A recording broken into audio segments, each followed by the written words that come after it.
It's August 28th, 2023. This is the best of Roqe.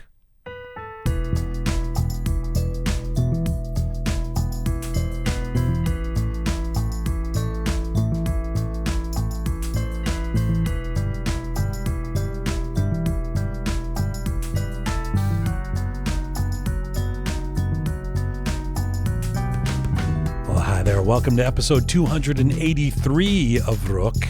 I'm Jian Gomeshi. Hello to you from Toronto, Canada. Salam Dustan Aziz. Durud bar shama.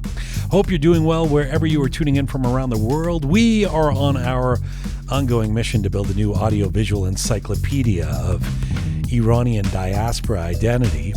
Today's episode is part of a Best of Roqe series we are bringing to you for the entire month of August, where we're looking back at some of our favorite interviews over the last 3.5 years since we launched Roqe and some of our most entertaining moments, and we are giving them to you. We've curated our faves, and we hope you check out these conversations, especially if you may have missed them the first time around.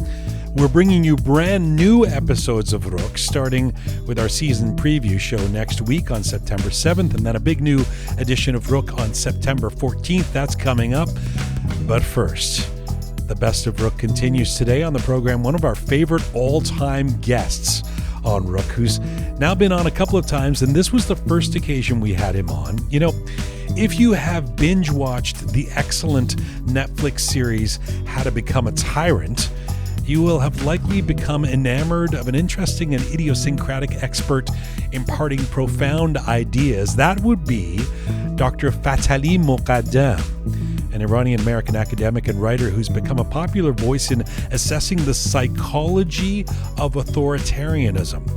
We had him on a couple of years ago, the first time, to find the answer to questions like, why do we gravitate towards dictators? Is the current world sliding back into authoritarianism? And is democracy ever even possible for Iran and Iranians? Today, we bring you that conversation with Dr. Fathali Moghaddam, and I assure you that you will not be disappointed to hear his perspectives and sagacity. Plus, on this episode, we're going to give you one of our favorite funny moments from our Roqe catalog. This one entitled Persians at Niagara, where we deconstruct the strange and disproportionate affection and attraction that Iranians in Canada seem to have with visiting the water wonder that is Niagara Falls. That's coming up. We are coming to you on roqemedia.com. It is there that you can link to all of our platforms. We're on Spotify, Apple Podcasts, SoundCloud, Instagram, CastBox, Telegram. If you'd like to see your visuals with Roqe, switch over to YouTube right now. And I mentioned Telegram. If you want your bulletins and descriptions in English and in Persian, you can subscribe to our Telegram channel. We would love your support through our Patreon page. Go to our website, roqemedia.com, and you can become a Roqe member. Support us for a few dollars a month at our Patreon page. Just press the Support Us button on our website. That's at roqemedia.com. Hey, if you're a regular listener of what we do and you appreciate it, we would love to have you as a Roqe member. All right, let's get started.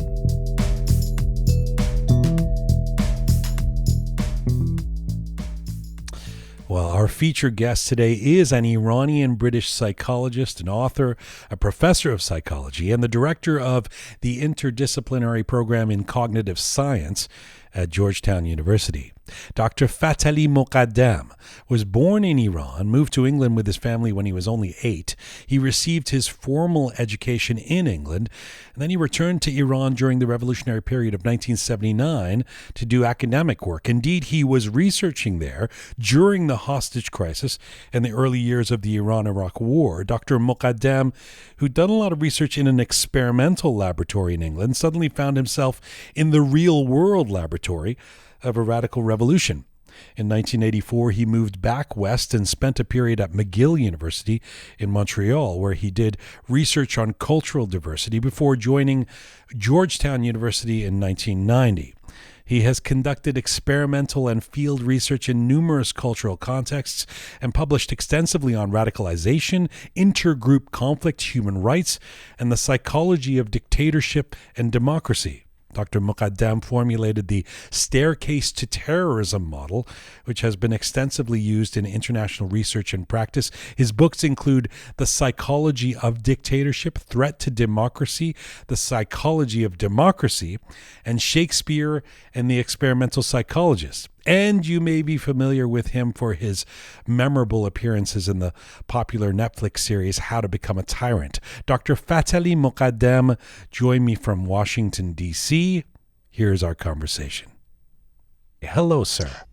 Hello, and thank you very much. It's a pleasure and honor to be with you. It's a great pleasure to get to talk to you. I've been so looking forward to this, and I want to get into your story. I want to get into what democracy means and what it can mean, not just for the world, but for Iran and Iranians. But I thought I would start on a macro level with something general to set the stage for us. One of your maxims that you often repeat, Fathali, is that all major societies began as dictatorships. Now, I'm in no position to contest that assertion, but I do want to ask why. Why has our first inclination as a species forever been to gravitate towards dictatorship? That's an excellent question to begin with. Of course, it's major societies that we're talking about. And these major societies came in the last few thousand years. The current period of weather, the Holocene, which lasts about 11,500 years, the warming that allowed us to live in larger settlements, gradually begin farming and domestication of animals, and gradually to develop more complicated societies, which initially, if we look back to the Egyptian civilization, to the Chinese civilization, and then later on to the Romans, we see that dictatorship was common. That is, one person was given great power. And in fact, the word dictatorship has its roots in the Roman Republic and the Roman Constitution, where they decided that under times of very great stress, when society was in trouble, they would give incredible power to one person, the dictator, who would get us out of trouble. But of course, they found that once they gave power to one person, they couldn't get it back. The one exception in all of this has been, of course, Athens about 2,500 years ago, where the roots of democracy began. Other than that, in most major societies, we've lived in dictatorships. And the key issue here is having a leader that you cannot question, you cannot contest. And I'm going to come back to that because that is so important in human life, being able to ask questions, being able to contest the leadership, and living to tell the tale afterward. I'm going to ask you about the psychological appeal of authoritarianism, which you've talked about and written about. But just one step back in terms of what you're saying, and I'm sure there's no easy answer to this, but why do we gravitate that way? I mean, we sort of take it for granted. It's not illogical what you were saying. Yes, we pick one person, then that person becomes a dictator.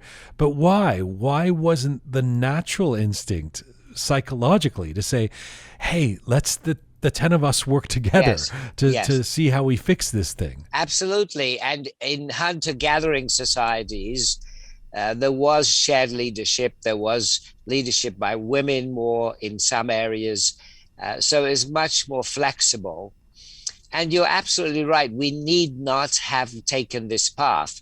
We have a lot of evidence that collective decision is the norm for many animal groups and in some primitive societies in human groups.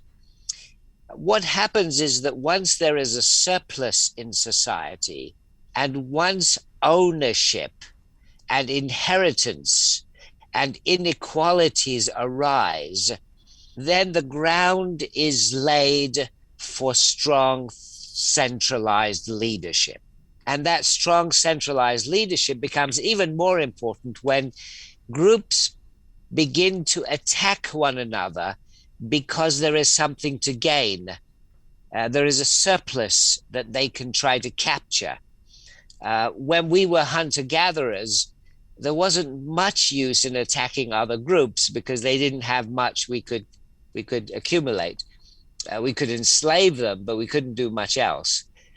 But once a surplus arose and some societies became quite wealthy, then there was motivation to attack them, right, and take over their wealth.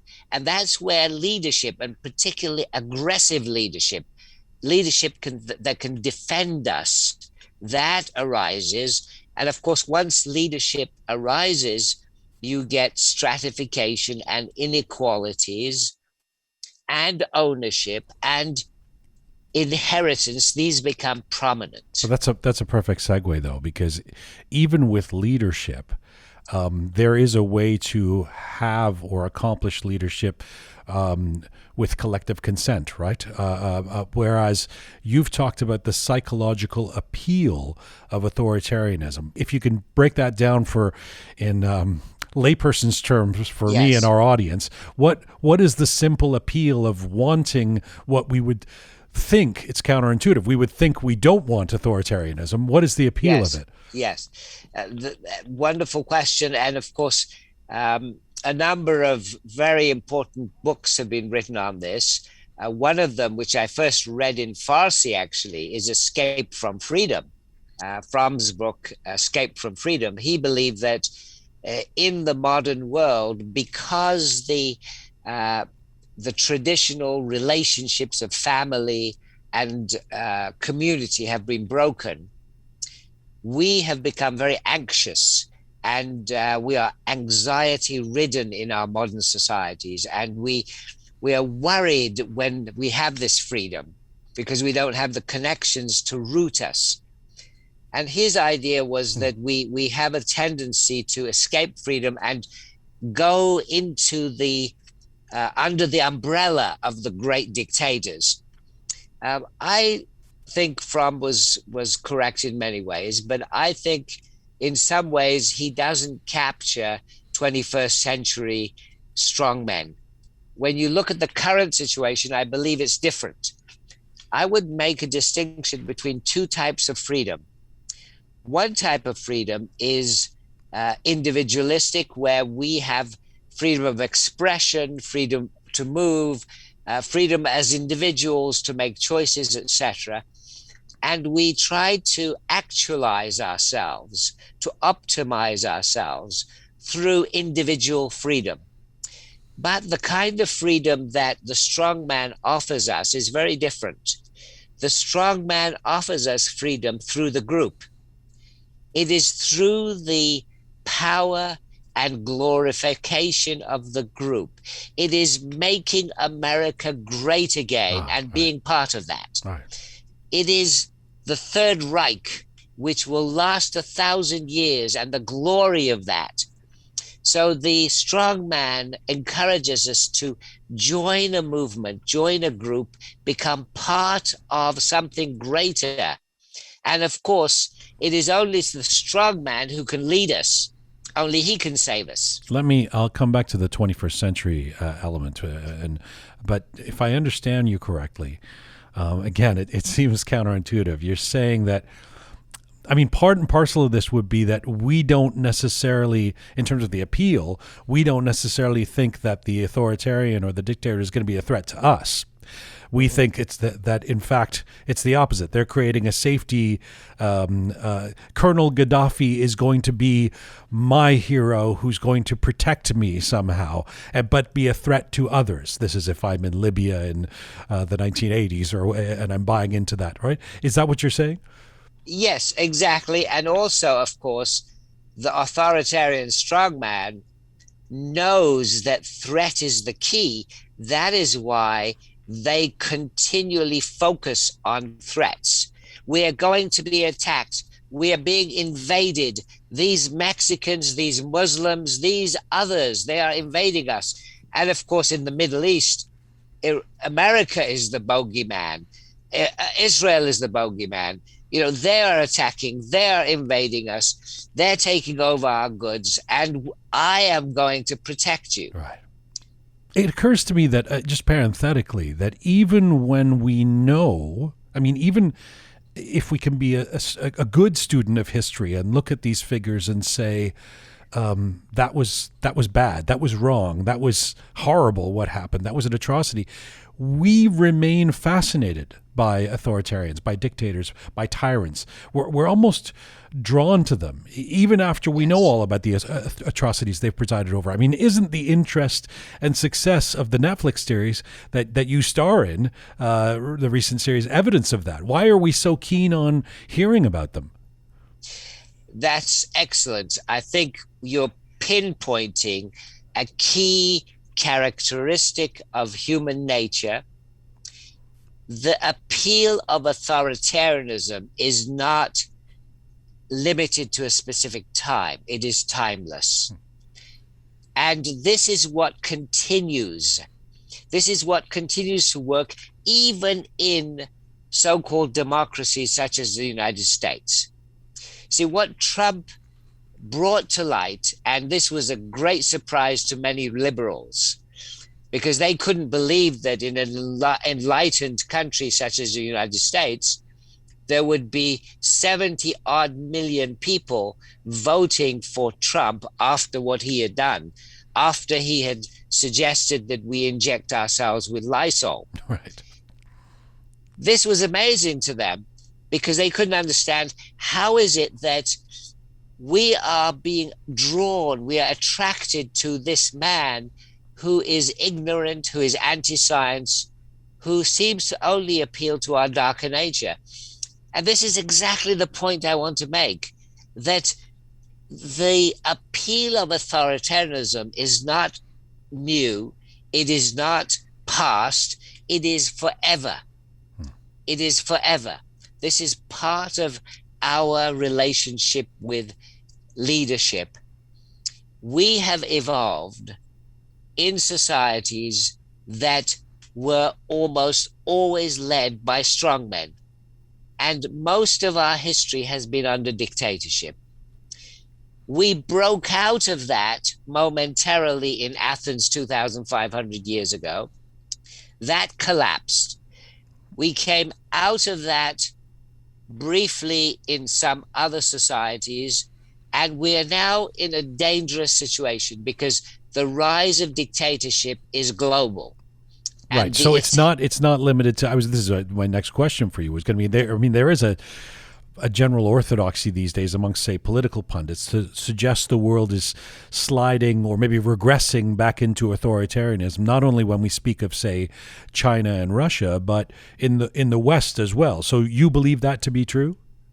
I believe it is true. And if we look at the objective evidence provided by various groups like Journalists Without Borders, these groups are providing evidence for us that there is a backsliding here, that democracy is in trouble in Europe, in the United States, in a number of other countries that we usually think of as democratic or more democratic. Now, the question is, why is this? And I believe we have to go back to perceptions of threat. People are seeing themselves under attack in different ways. They feel threatened. This is partly to do with globalization and the massive movement of populations around the world. Let's take the case of refugees from the Middle East going to Europe. Right. What we saw was that as refugees from Syria, Iraq, other countries, and of course Iran, as they left and went to Europe, anti-immigrant, anti-refugee, anti-outsider sentiment increased, and there was the rise of right-wing nationalism. This perception that we are being invaded, that our religion, our culture, our traditions are under attack. Right. And this is exactly the situation in the United States, where you have this right-wing radical surge against outsiders in a country of immigrants. It particularly gets animated or amplified if there's an economic downturn, right? People are doing without, and they're looking for someone to blame, and so the immigrants will be an easy target. Absolutely. In psychology, we have a lot of research supporting the idea that frustration can, under certain conditions, lead to aggression. This was one of Freud's great insights that has been experimentally supported. And of course, the aggression is against others who are dissimilar to us. Right. But you know, back to the appeal of the authoritarian. And I mean, we do have, in a way, Trump is a gift because it's a contemporary example that we know people, and I'm careful to say that there are people who are listening right now who won't agree that Trump his strongman character was a bad thing, or is a bad thing, and there are supporters, in other words. But that's kind of the point I want to make, which is that for a lot of people who support someone like Trump, if we use him as an example, maybe this is the case with Putin or other leaders of that type, and I know them because some of them are my extended family, yes. They're pretty transparent about him being a strongman. In other words, they're not necessarily saying, oh, he's not authoritarian. They like that about him. They say, yes, he's strong, he makes decisions, he's decisive, he puts people in their place. So that appeal is quite vibrant. Mm-hmm. I agree. And the problem with that is that the Trump types will create a society which is anti-science, which is anti-fact, which in general is not going to allow critical questioning the way it should be. If we think back to what is the key, what is perhaps the most important difference between a more open, democratic society and a more dictatorial, closed society. For me, the key difference, the starting point, is the ability of citizens to question and criticize the authorities. When you can't question and criticize the authorities, as you can't in many countries right now, what happens is the authorities become corrupt, and increasingly so. And that's why in countries like Iran, unfortunately, we have huge, very high levels of corruption right now, because the authorities will not be questioned. They know they're safe. If they steal, if they rob, they can't be questioned. So this is the key difference. And the authoritarian dictator, unfortunately, has this characteristic that as soon as he, and it's always a he, unfortunately, it's not women, as soon as he comes into power, you get the family, you get the friends, you get the cronies around the regime, and despotism becomes more and more corrupt. But it is the argument that the Trump supporters would make to say, this is how it was not an authoritarian regime. You could, Dr. Fathali Moghaddam can go on television and say whatever he wants. That wouldn't be true in a true dictatorship. So how do we respond to that? We respond to that by pointing out that Trump never got the power to shut down your program or other similar programs. If he had the power, I am absolutely sure he would shut them down. He has, in terms of personality characteristics, he has all the requirements, all the characteristics of a dictator. These characteristics are well known if you study dictators like Putin, Erdogan, and these kinds of people, Khamenei. They have used the front of democracy. They enforce elections. They construct all kinds of fabricated, very complicated systems to put the front of elections up in democracy. But in the end, they make the decisions. And so they can't be questioned. They can't be criticized. There's a very simple test for democracy in addition to criticism. I would call it the town square test.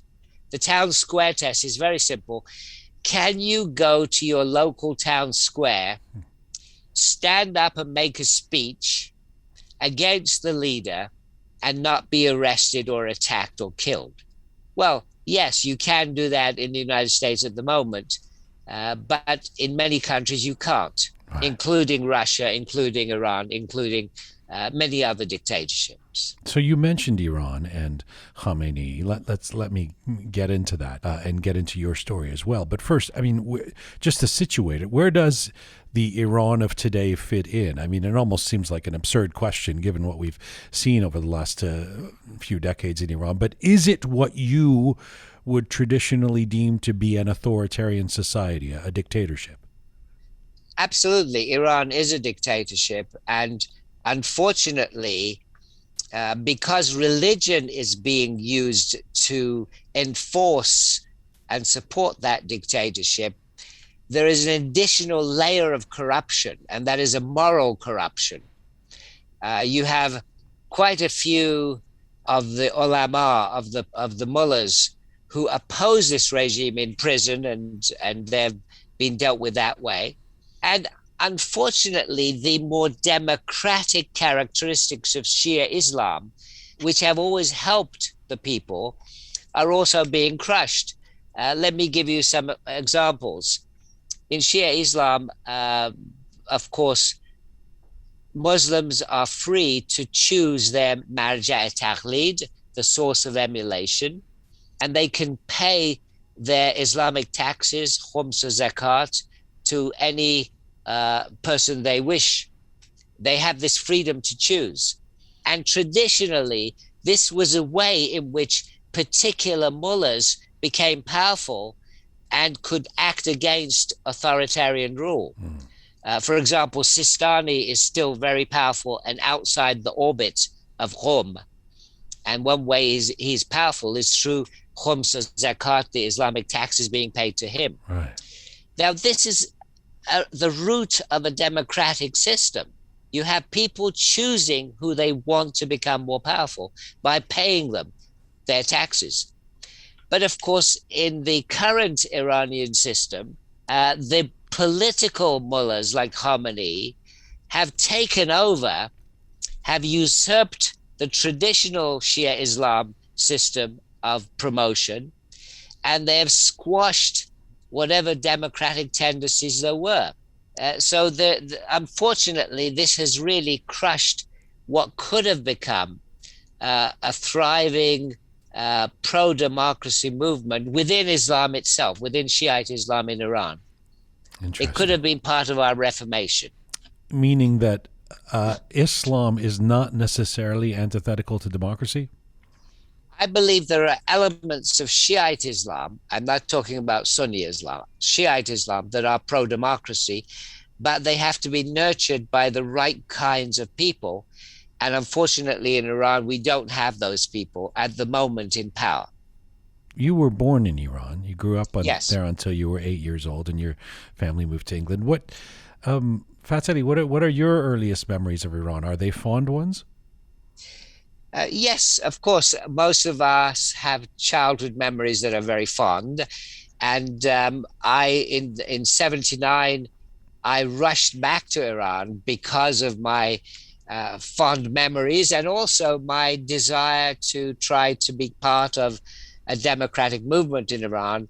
I drove overland from England to Iran, and when I was driving, I remember there were many of us returning from the West to Iran, very hopeful, euphoric in some ways.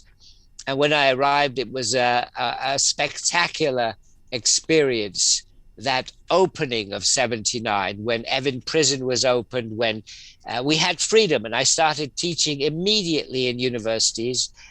You're talking about the first few months post yes. the exile of the Shah, and where things certainly hadn't. This is pre the co-opting of the revolution by the Islamic formalists. Yes, exactly, and the universities were opened up, and women were free to participate fully in activities. They were not forced to have the hijab. Those first 6-9 months were euphoric. It was exhilarating. It was fantastic. But and sorry, hang on a second. The clampdown came. Before you get to that, so you're a kid, so you go to England and you do your university, and I'm just curious about, so, I mean, you've, even at that point, you've spent most of your life in the UK by the time of the revolution, but you see this as a chance to go back to the homeland and do good? Is that what, tell me about the emotions that you had that would lead you to return in 1979. Well, the emotions were excitement, really feeling inspired by the revolution, but also ignorant and ignorant of the true conditions and what was going to happen. I trained as a psychologist doing experimental work, and when I returned to Iran and started teaching in university, it was there that I started to learn real psychology. I would say that the laboratory of the revolution taught me so much more than I had ever learned in any classroom. And how did this proximity to revolution, everything from deposing a monarchy to then the hostage crisis to that co-opting of power I spoke of by the Islamic formalists, then the war with Iraq, how did that inform your perspective on the psychology of humans vis-a-vis building a society and any prospect of democracy? Well, first of all, what it taught me is that collective behavior is much more important than individual behavior. See, in Western psychology, we focus on individuals. All my training was about taking individuals into laboratories and studying them. In Iran, I learned that no, it's the collective that matters first, and the collective can overpower the individual. Let me give you an example of our recent experiences with the pandemic. You remember that at the beginning of the pandemic, the shops ran out of certain goods, toilet paper and all kinds of things, right? Yes. I remember talking with my neighbors and each of us saying, oh, it's so illogical how, people are doing this. Yes. What does the pandemic have to do with toilet paper? I remember that, yes. Individually, we can all agree that we did illogical things, but we were pushed by the collective. We were overpowered. Right. And there's a lot of psychological research by Solomon Asch and many others that shows that the majority, the power of the collective, can overpower the logical individual. And that's what happened in Iran. Individually, Iranians could rationalize and think democratically. But collectively, what happened was there was a push, particularly by the radicals, to go back to authoritarian ways, and that's what won out. But isn't that evidence of the opposite? I mean, that the collective was broken? I mean, in the end, it wasn't what the majority wanted, right? It was, so isn't that evidence that a smaller collective within the larger collective took things over? Yes, but at the same time, it shows that the larger collective did not have the skills necessary to maintain an open society. And those skills come with practice, with experience. However, the radical elements, the fundamentalists who wanted to bring about a dictatorship, they brought about changes that ended the possibility of people learning how to behave democratically. Let me come back to that, because that's where I want to end off, and it's really important. It's at the crux of what I want to talk to you about. But just reflect, if you can, on those 5 years from 79 to 84 when you were in Iran.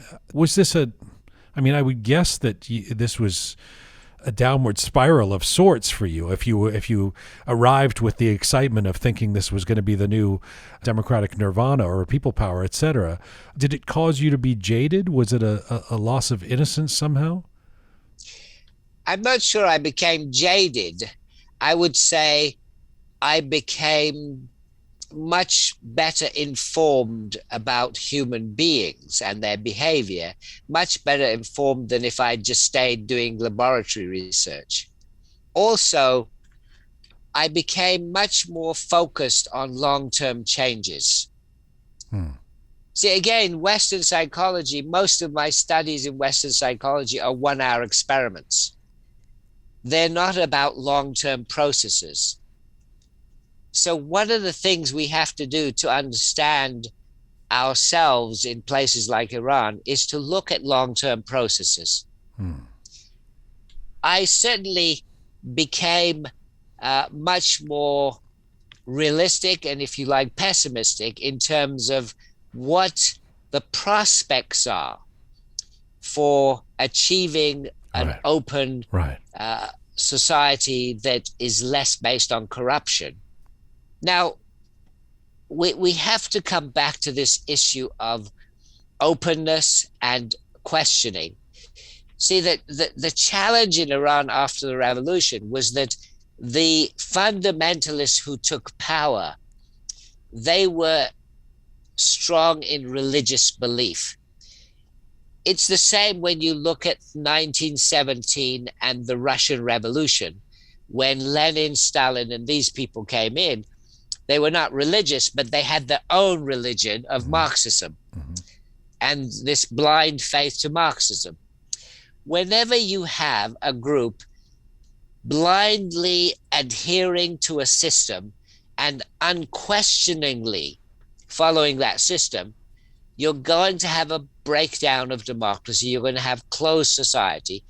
And unfortunately, this is going on in a number of places in the world. Were you always this measured, though?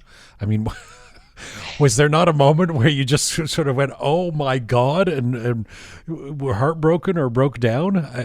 Oh, yes. I was certainly heartbroken to have to leave. Well, why did you leave? Well, I left because, believe me, I worked harder in Iran than I've ever worked in my life. I mean, if you look at my publication rate in the West, I am a high producer. Yeah. I have published a lot and achieved a lot, but I've never worked as hard as I worked in Iran. But I did not produce anything. And in the end, I realized I was not going to get very far trying to influence things. And so I left because I found that my opportunities for influencing life were very, very limited. In the end, I even had to resign from university because I realized I couldn't work within that university system. So that it was very sad for me to leave because I had, my mother was alive and living at that time in Iran, and I knew I would not see her often. So it was tragic personally to have to leave. But when you say you weren't able to produce anything, do you mean write? What were you not able to do? Well, publishing was very difficult if you were trying to publish something progressive. Oh, yes. So that was part of the problem. And of course, if you're an academic, you want to influence things through teaching, and I couldn't teach anymore, and publishing, and I couldn't publish what I wanted. So that's really why I left, and I was heartbroken in that sense. So back to the town square, you were not able to go stand in the town square and say what you want. Exactly. And that's a very difficult situation when that is your mission in life. Yeah. And the reason you've returned to your home country. Yes, exactly. It's as if they said to you, you're not going to be able to go on air anymore. Right. Well, that would lead you to re-question your life and where you are. You've come back to the West. You spent I mean, you've spent the last few decades as a prominent academic in a prominent institution in the capital of the United States. How has your dual identity, East and West, the nexus that is Fathali Moghaddam, affected how you see the world? Well, it's affected how I see the world in that I see continuity in human behavior across time and across cultures. You know, we're in a multicultural era and everybody likes to celebrate differences. But for me, the key characteristic of human beings is their commonalities and their continuity across time. And one of these continuities happens to be leadership. Leadership is a key characteristic of all human societies. And in many societies, the leader that is governing is a leader for life. In China, leader for life. In Iran, leader for life. We have a constitution in Iran where the marja taqlid is the main person you are supposed to follow is separate from the supreme leader, but the supreme leader is there for life. And in other societies such as Turkey, such as Russia, they still have sort of constitution, but the leaders arrange it so that in every election they win. So we have lots of leaders for life. So for me, being an Iranian living in America, having grown up most of my life in England, the key theme is continuity of human characteristics across time, across societies. We're essentially the same creatures, and we repeat the same patterns of behavior. See, I love that because I think that's an important part, for example, of an anti-racist message is saying at the end of the day, you know, the continuity of human characteristics. I appreciate that. I preach that.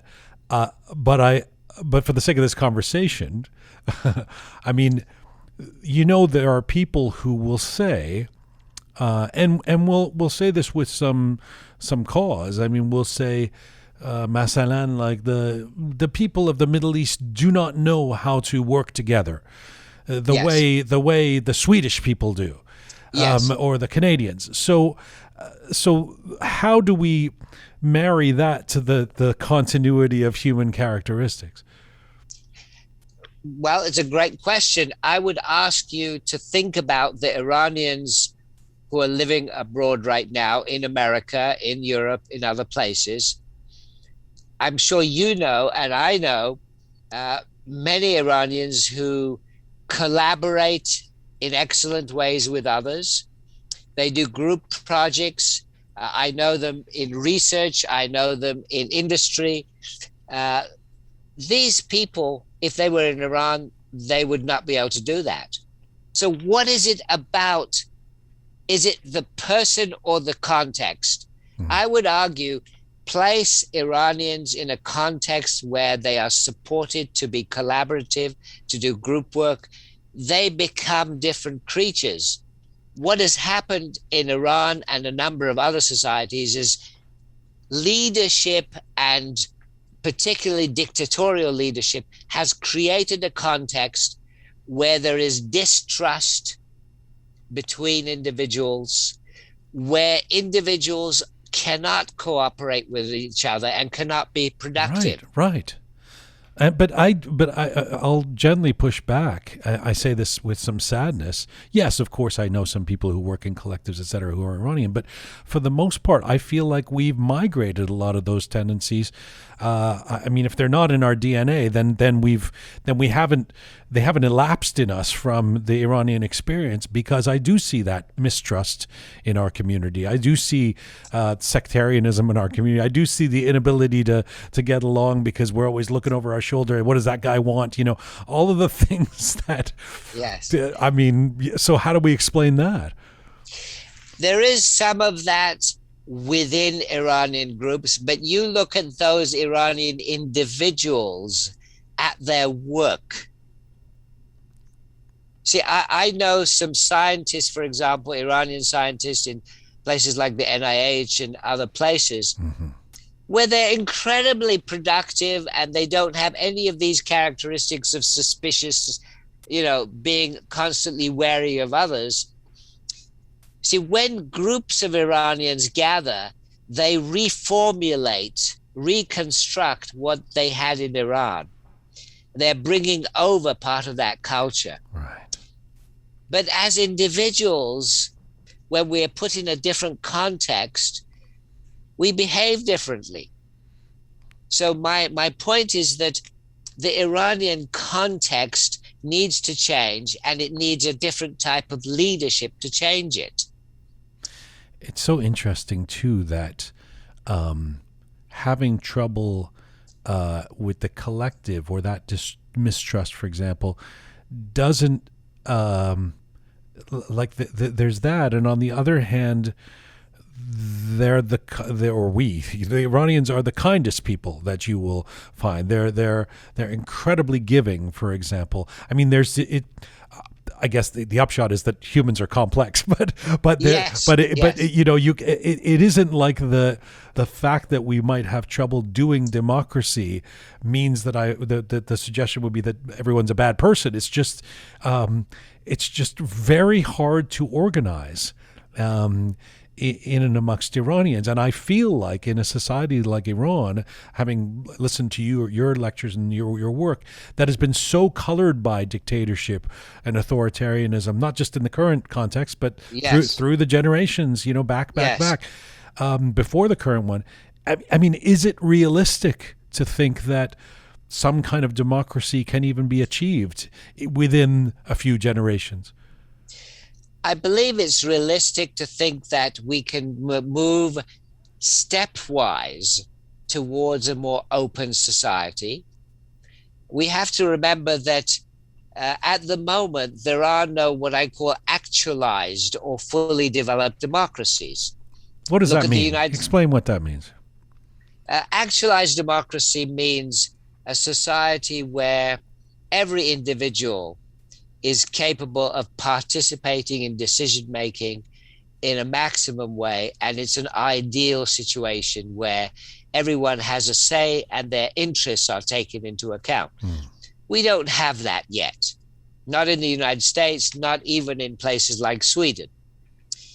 However, we have to think of the goal, which is to stepwise move closer to an open society. And this begins by beginning to ask questions and to have the right to ask questions of authorities. That is the very basic step.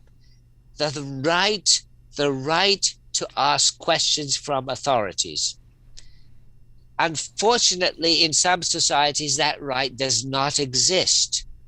Because if you question the supreme leader or whoever it is, you're in trouble. Right. And of course, if it's a religious system, then questioning the supreme leader means you're questioning God. And that's not going to happen. So we have to go beyond this step. And the first very simple move is to open up questioning. I'm optimistic in the sense that if you look at individual Iranians, there's nothing in their DNA, there's nothing biological, there is nothing set in them that prevents them being productive, democratic, etc. Look at their behavior in institutions in the United States. They are thriving, they are doing brilliantly, and they are productive in ways they could not be in Iran. And the difference is the context. It's the same person. I'm the same person who worked really, really hard in Iran from 79 to 84 and produced nothing. I'm the same person. Yet in this context, I can be highly productive. Why? Because the context allows me. The context supports me. I assume that's to say that you wouldn't go back to work in Iran.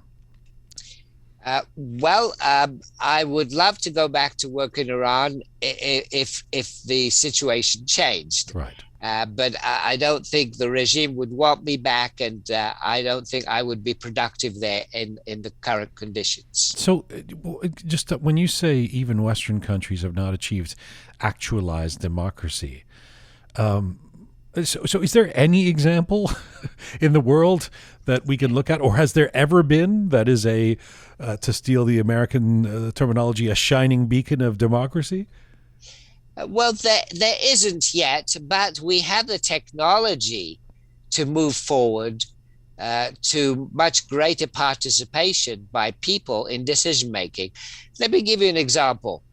In public planning, city design, in Europe, in the UK, I know, people are given opportunities to give their comments when they want to build a road, when they want to change part of the city, and people can contribute a great deal. We could do the same thing. We have the technology, we have the electronics. Do we want to invade Afghanistan? Do we want to invade Iraq? Well, we could have mass participation in this kind of decision making. We need not leave it to one leader. And of course, we know that in most cases, these leaders have been making terrible decisions. So we have the technology. What we need is the willpower to change the current situation. And of course, one of the things we need to do is to change our education system. We need better civic education. There are lots of people coming out with degrees, but very few of them know much about civics and engagement in politics. So this is something we need to change. So we have never in all of human history, in your mind, achieved an actualized democracy, but you're hopeful. I am extremely hopeful. But we have to keep in mind that this is a long-term process. Remember that clearly, yes, we've got since the beginning of human history so far. Yes, exactly. I always remind people that 2,500 years ago in Athens, free men, not women, not slaves, had the vote. About 2,300 years later, the American Revolution brought a great constitution. And what did it give? It gave the vote to free men, not women, not slaves. It took over 2,000 years to repeat what Athens had done. And it took another several hundred years to give the vote to women. In 1920. 1920, yeah. And then, even now, in the United States, voter suppression is so strong that even in the most important elections, barely 50% of the people vote. Voter suppression prevents many minorities and poor people in particular from voting. So, no, we have not reached an actualized or ideal democracy. But I'm very hopeful. Particularly because young people are so promising. I suspected that I would really enjoy this conversation, and I certainly have. I've got to thank you so much, and I hope this is the beginning of I hope you'll come back, because we just scratched the surface, but it is just so enlightening and engaging listening to you. I could do it for hours. A final Thank you so much. A final question, which I mean, I'd be remiss if I didn't mention how to become a tyrant, because it seems to be on the tip of everyone's tongue. What's it like to be a Netflix star? Thank you very much. I'm not a Netflix star, but I enjoyed participating in that program, and I think they did a very good job of making it accessible. I wish they had connected it more to contemporary events in the last 10 years, particularly. but I hope they will do that in the future. Dr. Fathali Moghaddam, I have very much enjoyed this. I thank you again. Thank you. It is my honor and pleasure. Thank you very much. Bye-bye. Khuda Hafiz. Khuda Hafiz.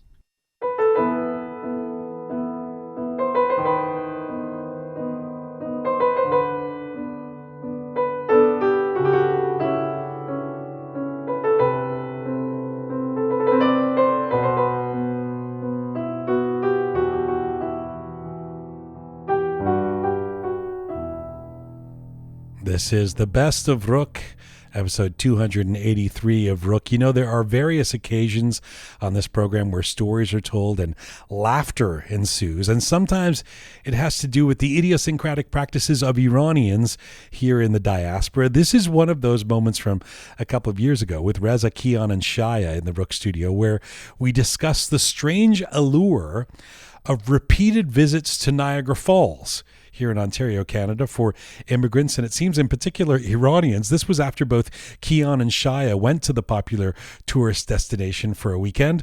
On the best of Roqe, this is the Roqe Funny, Persians at Niagara. I know Shaya went on a little trip this weekend. Oh. And yeah, now the reason I haven't asked him anything about it because we traded messages, you know? And so I left him a message yesterday. I was like, hey man, just checking in. Hope you're doing okay. You know, I'm like an older brother, right? I got to see if Shaya's okay. You're the older brother? Sometimes I wonder. I got to make sure Shaya, well, no, he looks like the older brother. But, yeah, he's like my grandfather. Yeah, no, but you know, I got to make sure he's all right. He's not in a sewer somewhere or something, you know. Sewer. So I say, hey, how's it going there, Shaya? And then he left me a message. I was like, well, first of all, Shaya, have you ever gotten a message from Shaya? I haven't had the pleasure. It's like it's coming from, first it feels like he's somewhere on the other side of the world in another era. Like it's so far away. It's there's always like a crackly, you know, kind of weird, and he like white noise, and you know, it's never clear. And he goes, hello, Aziz. I have made it to Niagara. Wow. Yeah. You were nice. So I was there too. well, hang on a second. So, Okay. let me explain this. Go on. Well, that's great. I know you were there too, Okay. but you were in a The fucking vineyards. with a Wine. McLaren and a, you know, I know whatever Shai was doing, he wouldn't have seen you because you're in some penthouse something or other. Shai was probably at the bus station. So okay. So, let me explain this to people who now I know nothing other than I have made it to Niagara, right? So so the greatest thing is, I mean, let me explain to anybody who hasn't, you know, didn't grow up in the vicinity of where we've grown up. Niagara Falls is kind of, it's the obligatory Southern Ontario, Canada, Upper New York State, America tourist attraction known for these amazing natural wonders of these waterfalls and for cheesy hotels and heart-shaped jacuzzis, right? Yeah. So, and it's kind of like a rite of passage, like, you know, inevitably, as we were growing up here, if the Persian relatives visited or something, the first thing, we are going to Niagara Falls, Dad. We are going to, you know, a Skyline Tower. You know, like Persians love it too. Yeah, they love Niagara why do Falls. Persians I don't love? know. It's something. My father My loved dad, it. I know. Yeah. Obsessed. He was. I mean, it was always the first thing. Like we are going to Niagara Falls, you know? And we always did the same thing, the same walk, and we had to go up the tower, and you know. So anyway, but the greatest thing about Shaya, I guess you went to Niagara Falls, right? Yes. That's what you were talking about. But the greatest thing was with the crackly line and with the way Shaya, it was like he discovered Niagara Falls. Like Shaya's like an explorer, you know, with the stick he walks with. You know, I have made it to Niagara. You know, it's like It exists. no, you say Niagara. What is that? Like it's like, you know, Shaya, the discoverer, the explorer. Right? So Shaya, what was this trip to Niagara Falls? Yeah. And by the way, you've been here for a couple of years in Canada, Yes. but you've never been, huh? That's true. Yeah, because of that, actually, I was excited. So it was good. Generally, I'm not a fan of like touristy sites and things like that. But it is a brown people thing. Like, I mean, you can't. Yeah. And so I have to ask. Maybe I'll ask Roya Hakokiana. But I mean, like, white people don't waste their time with. Let's go to No, Niagara Falls. A you lot know? of immigrants love It's it. all immigrants. What's It's like, we are something going to different? Niagara Falls. You know, well, why do we, you know, and then ببین خدا چه کار کرده. And maybe it has so- something to do with tabiat. Like Persians love like nature and wonders of and I guess and that. hotels Yeah. and like overpriced Cheesy restaurants. suites and Okay, sorry, Shia. Yes, so please, yes. So I love it actually. It satisfied my expectations. Oh. Yeah. But I think I won't go there Ever again. I thought you liked it's it. enough for What is it that you did at Niagara Falls? You went and were you with friends or? Yes, I went there. You didn't go by yourself. No. With a stick. So I was hoping you had walked there or something like No. Gandhi when you made the. Okay, so you went and. I went there and like I walked and to the Niagara Falls and I saw it and this is it. I came back. I did nothing special actually. It really is. I mean, it's awe-inspiring, right? For at least the first 3 minutes, like you're just like, oh my God, this is fucking. Look at this.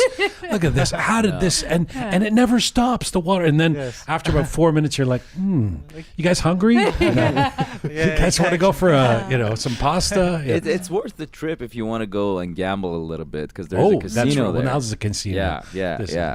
So because I went there like 2 weeks ago actually. with my Of course, so Reza, right? He's a His version of gambler. Niagara Falls is the gambling. There's a make some casino. money. Yeah. He doesn't even see the water. No, he's never I seen actually it. didn't. We didn't go to Niagara Falls. I just went to the casino when we went and ate and my God. made the gas money back and came back. Oh, you won at the casino? Yeah, I did. Wow. I won. Not a lot, but So what did okay. Shia? You went and saw the how did it satisfied your expectations? There is two falls, Yes. one is smaller, the one is And you know what there's one is the American Falls and one's the Yes. Canadian Falls, the right? Canadian Falls. It's really huge, Yes, it's a horseshoe, yes, right? yes, It's called the Horseshoe Falls. Yes. And Drilled into us as kids, I didn't know it was This called is the Canadian Falls. Like we were always very proud because our falls are bigger than It's the only thing that Canadians have that's more impressive than the That's it, Americans. yeah. Who drilled that in your head? Because that sounded like the impression you made of your dad. This is the That is. It was my dad. Oh, it was your It was my dad. Yeah. We are going to Niagara Falls. Canadian side. But then it would probably be something like somehow he would work it around to why I'm inadequate. Like it would be like the falls, they are great. You could do better. Like, You're not. why you didn't get an A? how many times did you go there? Like 100 times. Oh, really? I'm telling you, it was the family trip. Yes. Constantly, it's like other families would go skiing or they would go, to some cottage in the summer. Where we would go to Niagara Falls. So That was when was the last time you went there? Probably when I was driving down to New York, I went through that. You drive past there, but to visit Niagara Falls, it's been a while. If you've never been on, never done Maid of the Mist, have you done? Did Oh, you do yeah. that? That's worth the Maid of the Mist. You know what that is, Shia? Yeah. The keshti. Yeah, You go on no, the- I didn't go. You go on the boat and then you go Yeah, close to the yeah. falls. Yeah, you wear the Raincoat. yellow raincoat, Yeah. the iconic yellow raincoat. I would have liked to see Shia in that actually. Shia with a stick, and I mean, there's like. I kind of wish I did discover Niagara Falls, I made it to Niagara. First of all, who says I have made it to Niagara? It's like, it's not like, hey man, I'm at Niagara Falls. I have made it to Niagara. Shia, that's Shia's experience. He went and saw, probably had a hot dog or something. So Keon, now, here's what I want to know. How did you get to Niagara Falls? In what vehicle? In this new McLaren convertible at the hefty price of, what is it, $500,000? Yeah. Anyway. Wait a minute. Did you have the top down from Toronto to Not Niagara the whole Falls? time. No, he I was wanted to gonna have say. it down. I said, listen, man, I God. didn't do my hair for 2 hours just to ruin it. By the way, you're really dressed up today. Once in a while, Is that I'm for not Roya hideous. Hakokian? Yeah, I thought I'd put on my green dress. No, but like you're super dressed. You got Yeah, heels. you know what and it is? everything. You're used to me during COVID months, like where it was like sweatpants, miserable. Actually, that's not true. I've known you Yeah. for a long time, and That's right. Actually, you're notoriously known for Like I remember we when the Raptors, so it was a basketball. We were a few of us were getting together to watch the Raptors when they were had that historic season. Just like 3 years ago or whatever. And everybody was worried that Keon was going to turn up at the pub with like full on ball gown and but you didn't. To be fair, no, you came in your gym clothes. I wore jeans. Gym clothes. Yeah. So anyway, I'm going back to pre-COVID Keon. Oh, okay. Back starting to get back in Elegant. shape and not horribly disgusting and that's the You look. never, Keon. You're never. I have made it to Niagara. But no, so I was 20 minutes away from the falls. They have beautiful vineyards in Niagara. Yes, they do. Yeah. Niagara. You went to Niagara on the Lake. on the Lake. Yeah. Have you that's been? where the rich people go. Yeah. Did you go wine tasting? I did. Yeah, it was lovely. Of course. I brought my food, by the way. That's right. That's right. Shia packed a lunch. God, you guys. Oh my God, we should. It would be so good if we had a split screen. Oh, it would have been so Shia with good. the he's unwrapping some cellophane with like a sandwich from 3 days ago. Keon is eating a $4,000 steak. Yeah. You guys are breaking my heart. Would you like more caviar? We'll take it in the McLaren.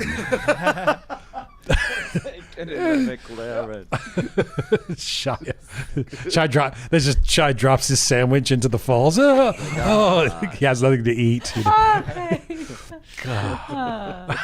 now I'm sad. Great.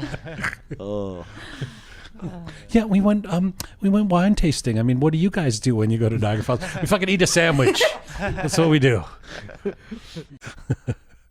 There you go.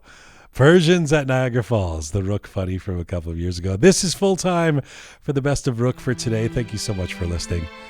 Remember, for all things Roqe related, roqemedia.com, ROQE media.com is our website. Thanks so much to the amazing team who put this show together. Talented Anahita, Smart Pega, Bearded Omid, Savvy Roham, Super Parisa, Methodical Kabe, and sound person Louise.